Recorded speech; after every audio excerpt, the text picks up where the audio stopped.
요즘 세상에선 65세가 과연 노인일까 하는 물음이 다시 떠오르고 있습니다. 정부가 노인 기준 나이를 65세에서 70세로 올리는 방안을 검토 중이라는 소식이 전해지면서 사회 전체가 술렁이고 있죠. 저는 올해로 66살을 맞이한 사람으로서 이 논의가 남의 이야기가 아니라 바로 내 삶의 이야기처럼 느껴집니다. 젊었을 땐 65세면 노인이겠지라고 막연히 생각했지만 막상 그 나이를 지나보니 몸은 아직 움직일만 하고 머리도 또렷한데 사회는 이미 나를 노인이라 불러왔습니다. 그런데 이제 와서 정부가 아니야 70세부터 노인으로 볼게라고 말하니 한편으론 억울하기도 하고 또 한편으론 헷갈리기도 합니다. 이 정책이 어떤 의미를 갖는지 그리고 우리 삶에 어떤 파장을 미칠지 생각해보지 않을 수 없습니다. 지금의 65세 노인 기준은 1981년에 제정된 노인복지법에서 비롯된 것입니다. 그 당시만 해도 평균 수명이 65세 전후였기에 65세 이상을 노인으로 보는 게 당연했습니다. 하지만 지금은 평균 수명이 83세를 넘어섰고 건강 수명도 70세를 넘었다고 합니다. 시대는 변했고 사람들의 체력도 달라졌으니 기준을 조정하자는 논리가 등장한 것이죠. 정부 입장에서는 급속한 고령화로 복지 지출이 감당하기 어려운 수준까지 늘어났다는 위기의식도 큽니다. 기초연금, 의료비, 요양서비스, 교통비 지원까지 모두 65세 기준으로 맞춰져 있으니 인구가 늘수록 국가재정 부담이 커질 수밖에 없습니다. 실제로 연구기관 분석에 따르면 노인 기준을 70세로 올리면 기초연금 수급자가 약 200만 명 줄어들고 매년 6조 원 이상의 재정이 절감된다고 합니다. 이 때문에 정부는 지속 가능한 복지를 위해 불가피하다는 입장을 내세우고 있습니다. 또 요즘 60대는 예전의 40대와 같다는 말처럼 기술도 배우고 운동도 하고 사회활동을 이어가는 분들이 많습니다.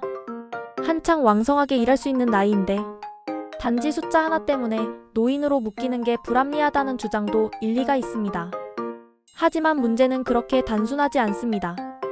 지금 65세가 된 사람들은 이미 기초연금이나 교통비 감면, 경로우대 혜택을 기대하며 그 시기를 기다려왔습니다. 그동안 자식에게 손 벌리지 않기 위해 일도 줄이고 연금으로 생활을 계획한 분들도 많습니다. 그런데 기준이 바뀌면 그 약속이 미뤄지는 셈이죠. 혜택을 받기까지 5년을 더 기다려야 한다면 그 사이에 생계는 누가 책임질까요? 아직 일할 수 있다고는 하지만 현실은 냉정합니다. 기업은 60세가 되면 정년을 이유로 퇴직을 권유하고 재취업 기회는 줄어듭니다. 65세가 되어도 일할 자리는 많지 않은데 정부가 기준만 올려놓으면 사람들은 일도 못하고 복지도 못 받는 세대로 남게 됩니다. 실제로 한국의 노인 빈곤율은 OECD 국가 중 가장 높습니다. 노인 5명 중 1명이 기초생활수급자거나 그에 준하는 생활을 하고 있는데 기준이 높아지면 그 비율은 더 늘어날 겁니다. 65세 이상 노인을 위해 만들어진 복지제도는 단순한 혜택이 아니라 생존의 문제입니다. 버스비 면제 같은 작은 지원이라도 생활의 한 부분을 버텨주는 숨통이 되는데 이런 지원을 잃는다면 일상의 부담이 훨씬 커질 수밖에 없습니다. 또 한 가지 걱정은 사회적 인식의 문제입니다. 언제부터 노인인가라는 질문은 단지 행정적 기준이 아니라 정체성의 문제이기도 합니다. 지금까지는 65세가 되면 자연스럽게 노인의 가입, 복지관 등록 같은 사회적 신분 변화가 있었는데 기준이 70세로 오르면 65세부터 69세 사이의 사람들은 어디에도 속하지 못한 애매한 존재가 됩니다. 일을 하기엔 고용시장이 냉혹하고 노인 혜택을 받기엔 아직 이르다고 하니 마치 제도적으로 버려진 나이가 되는 셈이죠. 젊은 세대 입장에서는 복지 지출이 줄어드는 게 좋을 수도 있지만 세대 간의 갈등도 피하기 어려워질 겁니다. 우리 세대는 더 일해야 하는데 청년 일자리는 줄어들고 노인 혜택은 늦춰진다는 불만이 곳곳에서 터져나올 가능성이 큽니다. 반대로 어르신들은 평생 일했는데 이제 와서 기준을 바꾸면 우리는 뭐가 되느냐는 허탈감을 느낄 겁니다. 이런 감정의 충돌이 누적되면 세대 간 불신이 깊어질 수도 있습니다. 그렇다고 기준을 영원히 그대로 둘 수도 없습니다. 세계적으로 고령화가 빠르게 진행되고 있고 일본이나 독일 같은 나라들도 이미 노인 기준을 70세로 조정하거나 단계적 상향을 검토하고 있습니다.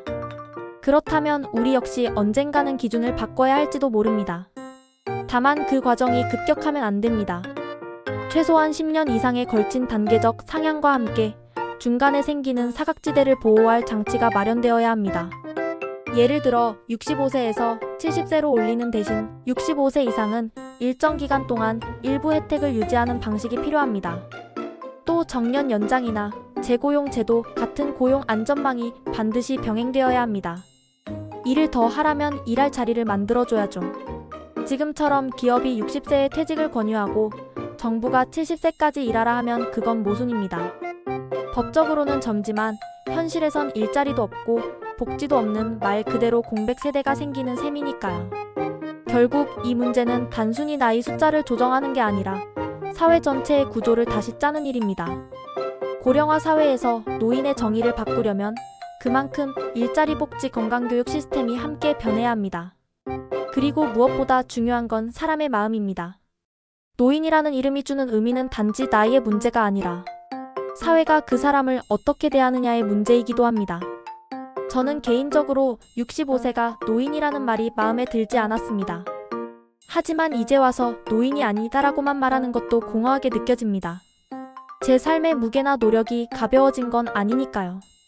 70세 기준으로 바뀌어도 나는 여전히 나이고 하루하루 살아가는 데 필요한 건 제도 속 숫자가 아니라 존중과 안정감입니다. 결국 기준이 바뀌어도 사람을 잊지 않는 정책이어야 한다고 생각합니다. 숫자가 아니라 삶을 기준으로 삼아야 한다는 말이죠. 65세 노인 기준 변경 논의는 단순한 행정 조정이 아니라 세대의 경계, 삶의 방식, 복지의 방향을 다시 묻는 문제입니다. 저는 이렇게 생각합니다. 기준은 바꿀 수 있습니다. 하지만 그 안에 사는 사람들의 불안과 생활의 무게는 외면해선 안 됩니다. 그 불안을 줄여줄 제도와 존중의 언어가 함께해야 진짜 의미 있는 변화가 될 겁니다. 노인이라는 이름을 늦게 붙인다고 해서 우리 삶이 젊어지는 건 아니니까요. 숫자가 아니라 사람을 중심에 두는 사회, 그게 진짜 고령화 시대의 해답이라고 믿습니다.